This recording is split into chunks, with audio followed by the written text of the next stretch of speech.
We're going to be talking about wildfires today and their impact on our wildlife here in California. I'm Gina, and I'm with OC Habitats. So first, we're going to be talking about some of the recent fires that we had in 2020. As we know, it was a pretty bad fire season. So here are some of the numbers from 2020. Here's also a map from CAL FIRE of all of the different incidents in 2020. The red ones are still active, so there are a few, but most of them have been extinguished. So 2020 was the largest wildfire season recorded in California's modern history, which is a pretty big thing. Something that really stood out to me was that 5 of the 6 largest fires on record happened in 2020. So of the top 6 fires on record, 5 of them happened last year in 2020. I thought that was really telling of how bad it was last year. Some of the estimated numbers for the fire season was almost 10,000 individual fires. There was about 4 million acres burned in California, which is over 4% of our entire state's about 100 million acres of land. There was also about 10,000 buildings that were damaged or destroyed, and sadly, there was 33 fatalities. So those are some of the numbers from 2020. Some of them are still being counted, obviously, since it was recent, but those are the ones that we have so far. Also, the August complex fire was our state's first gigafire. And a gigafire is a term for a fire that has burned more than 1 million acres. And there have been gigafires in other parts of the country, other parts of the world, but this was California's first one. So a pretty big thing there in 2020. That August complex fire, it crossed 7 counties and was said to be larger than the state of Rhode Island. So a very big fire. So that's the information for the fires that we saw in 2020. We'll talk a little bit now about some fires that we had in Orange County. Here's a photo somebody posted. It wasn't from last year, but from a few years ago, of some smoke over Disneyland. So the fires that we had in 2020 were the Blue Ridge Fire in October, which burned 14,000 acres. The Silverado Fire also in October, which burned about 12,000 acres. And the Bonfire, which was more recently in December, and that was about almost 7,000 acres. So in total, these fires burned about 33,000 acres. And affected a lot of us in OC, as I'm sure you know. If you had to evacuate, you were one of 90,000 people that had to evacuate here, which is quite a lot. And you may have experienced some school closures, or your children had school closures, or you had to deal with power outages relating to the fires, which a lot of people had to. And there was also lots of bad air quality following the days after the fire. So now we'll talk about some effects that the fire can have. And there are some effects that people don't really think about, other than the obvious ones that happen, like, you know, people being injured in the fire or killed, or buildings being destroyed. There are some other effects, including air pollution, as you can see in this photo. And so air pollution from fires can travel thousands of miles from the actual site of the fire. So they can affect a lot more than just the area that they're being burned in. It's a lot of ash and smoke and particulate matter, which is harmful, and a lot of pollutants that include carbon monoxide, nitrogen dioxide, formaldehyde, and acetaldehyde, which are all very harmful to humans and wildlife, which make the air pollution from fires very dangerous. So because of this air pollution, fires can also contribute to water pollution, because all of that particulate matter or harmful pollutants will land either in bodies of water, or they will land somewhere in a watershed and be washed down into those bodies of water and contribute to the water pollution, which is harmful to both humans and wildlife. Another thing that fires can cause is a considerable amount of soil erosion. So as you can see in this photo, the fire will burn away the plants in an area, and those plants are holding the soil together with their roots. They're holding it from being blown away or washed away, and when they are gone, the soil is easily eroded by wind or water. This can also cause mudslides, which are obviously very dangerous when the soil is too loose, and will, when it rains, it will slide. There's also, because of fires, soil will lose a lot of its nutrients that are beneficial to the plants in the area. Another thing that fires cause, which is very significant, is their carbon emissions.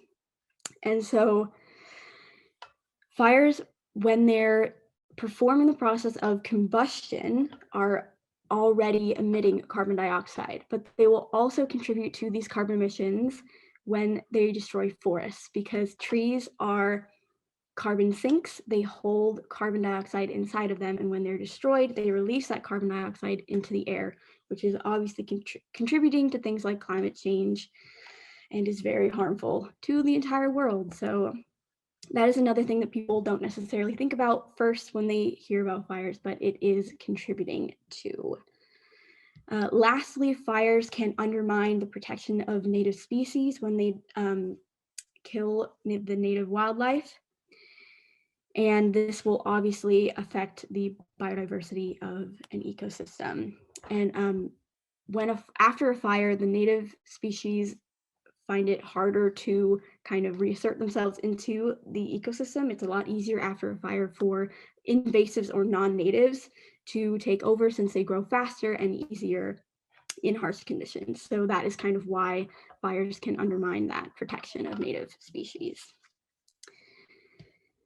Okay, so that is some other effects of fires. Next, we are going to be talking about the history of California fires, so not just the ones that happened recently, and our fire suppression, which is preventing fires and extinguishing them, just basically fighting fires.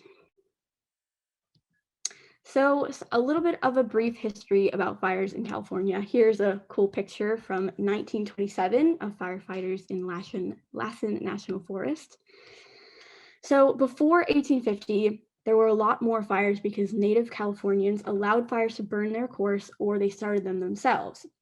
And this actually can prevent bigger, more uncontrollable fires in the future. And we're going to get into that later on. And I will tell you exactly why that happens and why that would be helpful. But then in 1932, California started keeping accurate records of their fires. And since then, the 10 largest fires that we have on record all have happened after 2000. So this is showing a trend in our fires that shows that the fires are getting worse. And so these big fires that we saw in 2020 are not necessarily a one-time, one-year bad incident. They have been growing throughout the years, and they're part of the pattern of fires that are getting worse. This can be seen because fires are getting bigger, they are getting more frequent, there's more of them, and they're getting more expensive to fight. So overall, the fires are getting more severe and more extreme. And we'll look at a few graphs here to show that. These are from the Union of Concerned Scientists, and this graph shows the number of wildfires per year, and as you can see, it is increasing. This one is the number of acres burned per year, which shows that fires are getting bigger and more destructive. And finally, this is the billions of federal dollars spent to fight fire every year. And as you can see, they're getting more expensive to handle for the United States government. So this kind of shows you the trend of fires and how they are getting worse. And the question is, why is this happening? And there's a lot of different reasons. One of them is population growth. So as we get more people in California and across the world, it means that we're developing more. And so we're pushing out our development into areas that would regularly have fires, like woods or grasslands, which makes the fires can be more destructive to humans, since we're pushing out into those areas that would regularly have fires. There's also, because of the more people, we have more electricity transmission and distribution lines to supply everybody with the power that we need. But these power lines are often the cause of fires when they are broken or old or something like that. In addition to that, having a high population density makes controlled burns more difficult. And we're going to be talking about controlled burns later and how they're helpful. But having more people makes it hard to control a fire in a certain area. Also, more people just means that there is more chance of a fire being accidentally started just through human carelessness. If somebody is driving and throws their cigarette out the window and accidentally starts a fire, it's just, there's more chance of mistake with more people.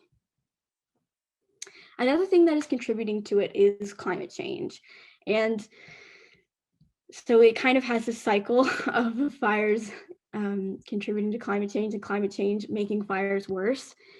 And this is because there are warmer temperatures, which is obviously making the fuel for the fires drier. So there's the fires can be bigger or more extreme.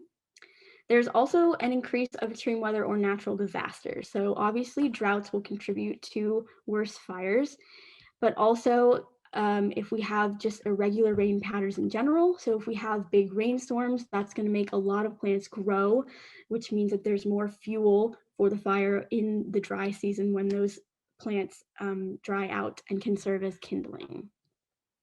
There's also more lightning storms, and lightning storms would be the natural causer of fires in these ecosystems. But if there's more of them, then the fires are happening more frequently. Also, some extreme wind can spread embers of fire and bring them to other places. And as we know, in Southern California, we have the Santa Ana winds, and those can bring some hot, dry wind west from the Great Basin into Southern California, which can cause more fire. So here's just a little infographic. It's also from the Union of Concerned Scientists, and this shows sort of how how climate change and fires interact. And it's showing how the temperatures are rising, which contributes to drying out the plants, but also it causes the snow to melt sooner. And when the snow melts sooner, then the dry seasons are longer since there isn't any more moisture to come from the snow. Another thing that can affect fires is having energy corporations that have little to no competition. And when this happens, they are not being pressured through competition to keep current technologies on their power lines or things like that. And so this can lead sometimes to a downed power line that will cause a fire. And lastly, but possibly most importantly, there is fire suppression. And so in California, for over a century, we've had very strict fire suppression or containing and preventing fires. And we're going to be talking about this in the next slide about how this can prevent a natural balance of fire in the ecosystem. Okay, so here we're going to be talking about good fire, bad fire, how much fire an ecosystem kind of needs for it to be successful. So if there's a big amount of fire, obviously that is not going to be good for the ecosystem. Everything will be burned and there will be no chance for the ecosystem to recover from these fires if they're happening really frequently and they're really big. But also, if we suppress those fires and never let them happen in these ecosystems and we have a low amount of fire, it's also not beneficial for these ecosystems. It causes a buildup of undergrowth in lots of plant litter that when they're dried out will make the occasional fires that occur will make them more severe and hotter, faster, harder to control, etc. So this fire suppression that we have had for a long time in California is making the ecosystems have a very low amount of fire when they would normally have a higher amount. So this low amount of fire is while we think it would be a good thing to have no fire, it's actually not beneficial to the ecosystem. So what we really want is something in the middle with a medium level of fire that is not too high, not too low. And this way, the undergrowth will be cleared out and it will make way for some new life, but it doesn't destroy the ecosystem as a whole, and it doesn't happen so frequently that the ecosystem can't recover. This will also create a variety of microhabitats in the ecosystem, which can support a wider variety of wildlife. There will also be more variety in ages of plants, as there will be like some burnt area or some not burnt area, or an area that is going through succession and is regrowing in the moment. So there'll be more variety for plants and animals to live on. And this concept is called biodiversity, when a fire is contributing to the diversity of an ecosystem and helping biodiversity. And this is very beneficial and how our native ecosystems would normally behave. Okay, so that was a lot of information on fires, and now we're going to have a little bit of a break to talk questions or anything you want to add or comment on. You can put them in the chat, or you can speak up in the Zoom call if you would like to, before we get into how wildlife is impacted. Gina, you had mentioned that some of the fires earlier on, the bonfire, and can you tell us the locations of those? I'm sure many people know, but they get named sometimes and they're not always named according to their location. Right, sure. Well, the Silverado fire happened, it was in the sort of, here, hang on, let me pull this up. It's, oh, I can't do it on my computer, so I'm sharing my screen.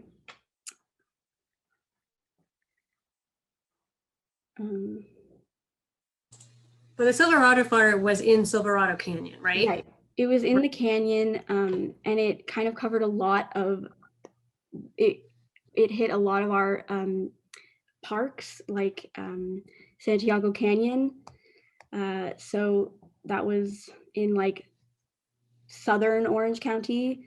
It was like northeast of Irvine. Right. So Irvine, Lake Forest, Tropico Canyon, those areas. Yes.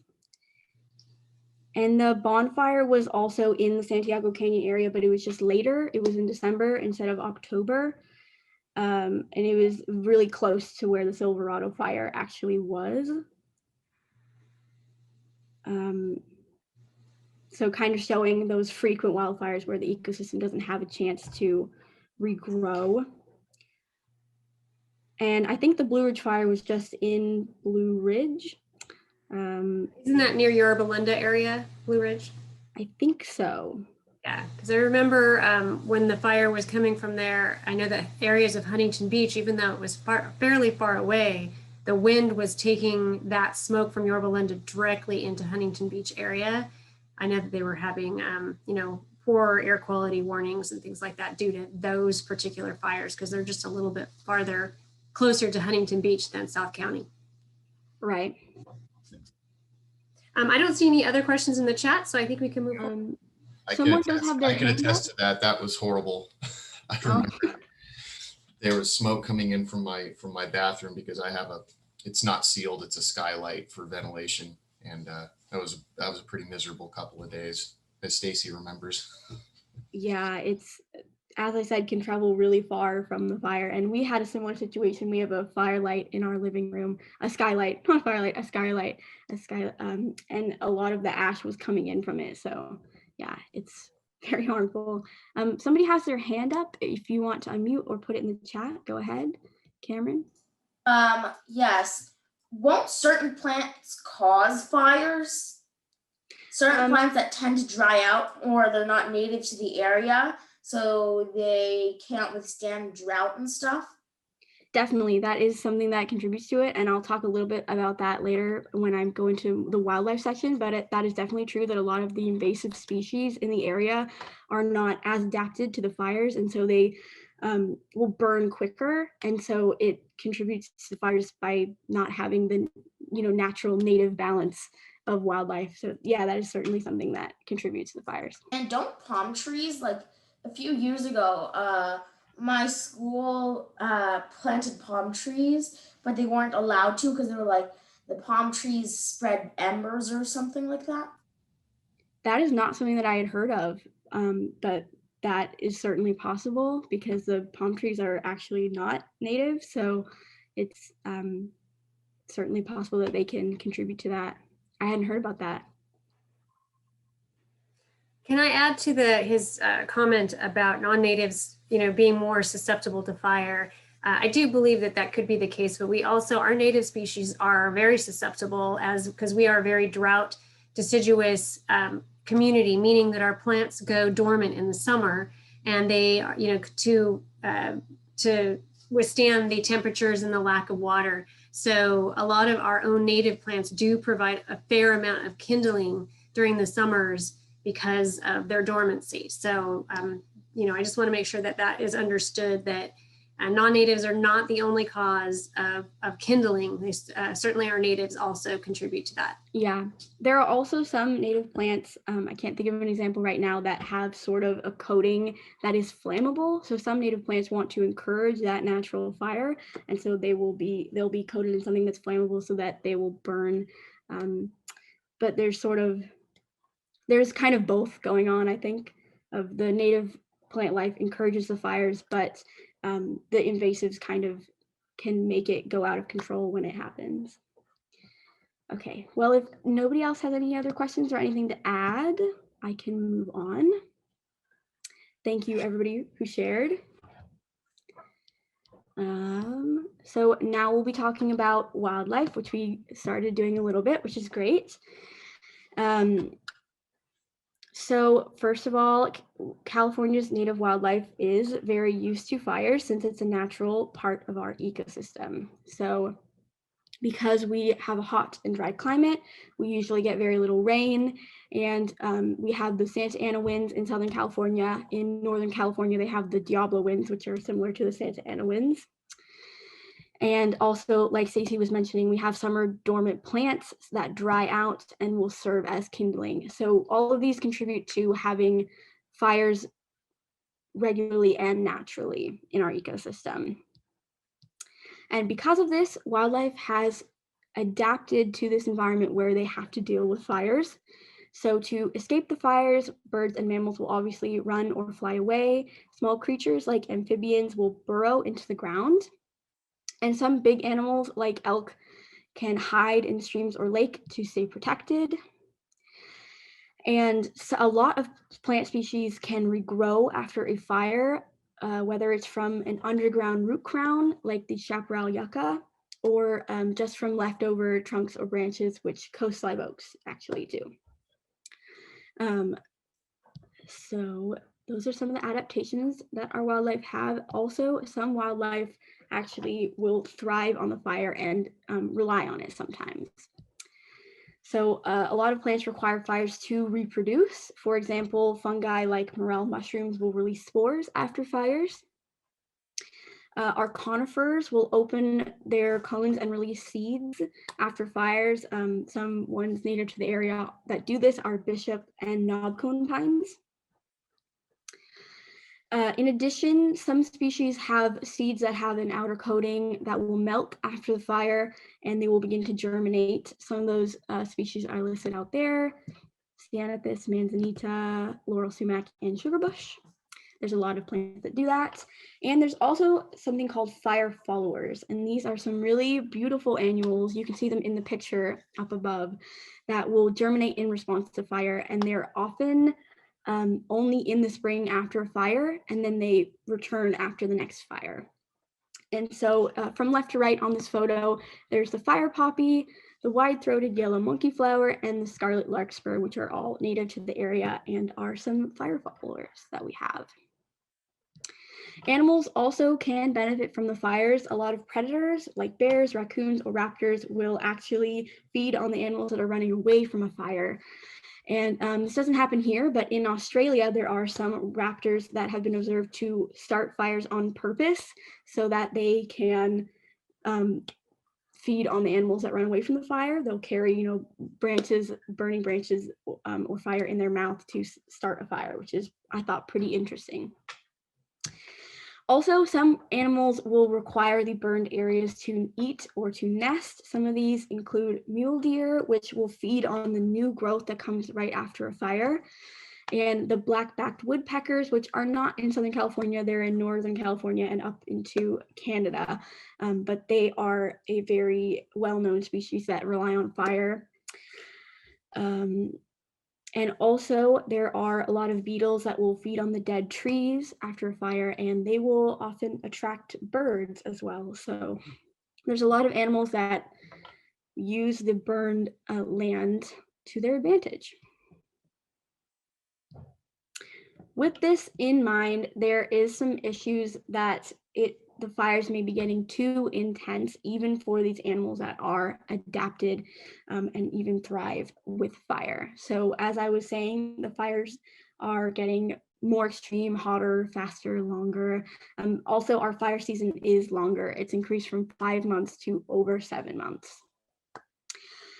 Also, like I was mentioning, more fires are being started because of humans, whether it's intentional or accidentally, instead of just the natural lightning that these animals are used to causing it.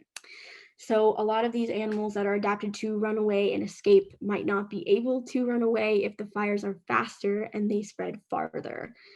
Especially if they have shrinking habitat and they're just they're in an island surrounded by human development, they will have nowhere to run to if the fires spread really far.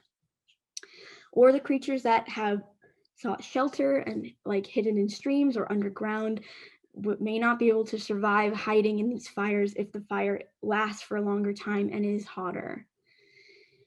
In addition, it has been found that a lot of those animals like mule deer or the black-backed woodpeckers that use the burned habitat, they will actually prefer areas where they can access burned and not burned land, where I was talking about the biodiversity, having a diversity of microhabitats that are going through different stages of succession. They like to have a variety of land, and if the fires are bigger, then it's going to be harder for them to find a spot where they can access burned land and not burned land. So next, we're going to be talking about some possible solutions to these issues. They're very complex and there's not one answer, but one thing that we can certainly do is develop new policies on fire suppression, since fire suppression is contributing to these worst fires. And one way we can do that is by having prescribed or controlled burns. And you can see an example of that over here on the right. That's in New Hampshire. And so I'll give you an example of how a prescribed burn can be really helpful. In 2013, we had the Rim Fire, which burned over 250,000 acres in the Sierra Nevadas, and it included parts of Yosemite National Park. And the Yosemite National Park, in Yosemite, the National Park Service had been actually applying some controlled burns and light ground fire for over 30 years, since 1970, to help the giant sequoias in the area regenerate. And in 2017, there was a study done on the Rim Fire that showed that the areas that had controlled burns in Yosemite had far less severe impacts than the surrounding national forest land. So it has definitely been found that controlled burns will make these fires less severe, since it's getting rid of some of that fuel that would make the fire worse. There is also something called forest thinning, which is you go out and try to take away all of that undergrowth without burning it. That's also an option to some new fire suppression policies. Something else that we can do is obviously try to fight climate change, which is no easy feat, but it is something. Climate change is contributing to these fires and creating that cycle of worse fires. So that is something that we could do. Or, like we were mentioning, restoring native plants will make the ecosystem better equipped to handle these fires, since the native plants are adapted to these fires and will be more likely to be able to deal with natural fires. We can also try to push to have up-to-date and top condition power lines, so that we're not accidentally causing fires more often than they would normally happen in an ecosystem. Another way to do this is to be careful individually in the dry season and to have some responsibility individually to not accidentally start a wildfire. So remember to never leave a fire unattended. And if you do see an unattended fire in a campground or something like that, make sure you report it because that can be very dangerous. And if you're having any outdoor events that are involving anything that can cause a fire, campfires, grills, flammable liquids, candles, cigarettes, fireworks, etc., anything that could just send a sort of spark going somewhere into plants that might start a fire, please be very careful with that. And that's sort of a way for you to individually be responsible for not adding fires to the ecosystem. Let's see. Something else that you can do is to help some wildlife rehabilitation centers. So we have a lot of these in Orange County that will help animals, like this barn owl over here was rescued by firefighters from the Silverado fire. And it is being cared for at the Serrano Animal and Bird Hospital in Lake Forest. So here I have sort of a list of most of the wildlife rehabilitation centers in Orange County that you can donate your time or donate your money to help so that our native wildlife can be cared for if they're injured after a fire. So there's a big long list there. Like I said, the Serrano Animal and Bird Hospital, Wetlands and Wildlife Care Center in Huntington Beach, All Creatures Care Cottage, OC Bird of Prey Center, All Wildlife Rescue and Education, Critter Care of California, Pacific Wildlife Project, and International Bird Rescue and Research Center. So those are some wildlife rehabilitation centers that you can consider volunteering or helping out, donating to, things like that. So that is all I have for you today. Thank you for listening. And if we can continue our discussion that we were having, any other questions that you might have, we can answer. Any comments, stories that you wanted to share, experiences about the fires, anything that you've noticed, I would love to hear it. Great. Gina, can you talk a little bit about, in addition to helping at some of the wildlife rehab centers, other opportunities maybe in restoration of different habitats that maybe need help right. with? So as we were mentioning, the native wildlife is better equipped to handle these things, and it's better to have a natural wildlife in the ecosystem. So you can help us at OC Habitats. We do a lot of restorations. We are doing restorations in wetlands. We're at the Huntington Beach wetlands or Upper Newport Bay. We have done some restorations in pretty much all the ecosystems that we have here. So if you're interested in helping to restore any native wildlife to help this issue, you can find us at ochabitats.com or follow us on social media at OCHabitats. And there's also, can I correct that? It's actually ochabitats.org. Sorry, .org, yes, .org. And we can put that in the chat if you want. Yeah. Also there, can I add to that, Gina, that we have, besides us, there's many other organizations in restoration, like Irvine Ranch Conservancy, Laguna. Laguna has some nonprofits that also do restoration. So although we would love to have you with us, we certainly, if there's an organization that's closer to home for you, we encourage you to go wherever that works for you. Definitely. All righty, does anybody have any questions, anything to share or discuss?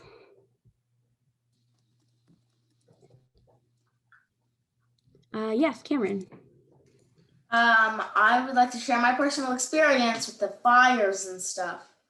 Sure. So I live right over here in Irvine, where there is a fire nearby on this mountain hill thing, and the air quality got so bad that we actually had to evacuate, and we had to go to the beach, and the air quality there was also still bad, and I had to spend days there in a hotel, and it also puts economic cost because it takes a lot of money for people to pay for a hotel to stay in for a few days, or because they're spending so much money on the hotels, they can't spend it on a local business. So the economy starts to turn off. Yeah, definitely.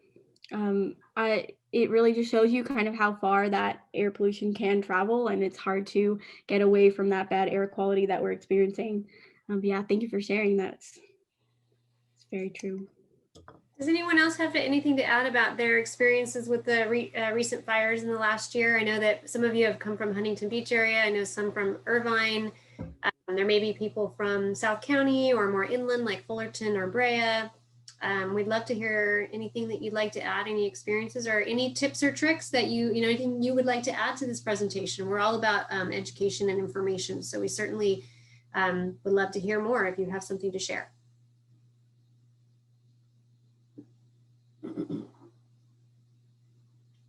All right, looks like everybody's is ready to go on with the rest of their day. So Gina, you can wrap this up if you'd like. Alrighty, well, thank you so much everybody for coming. I hope you enjoyed it. I hope you learned something. Yeah, Stacy put all of the links for OC Habitat in the chat if you wanted to check us out. But yes, thank you for coming. You can go ahead and go on your day and share this information with other people if you wanted to, teach somebody else something. Thank you for coming.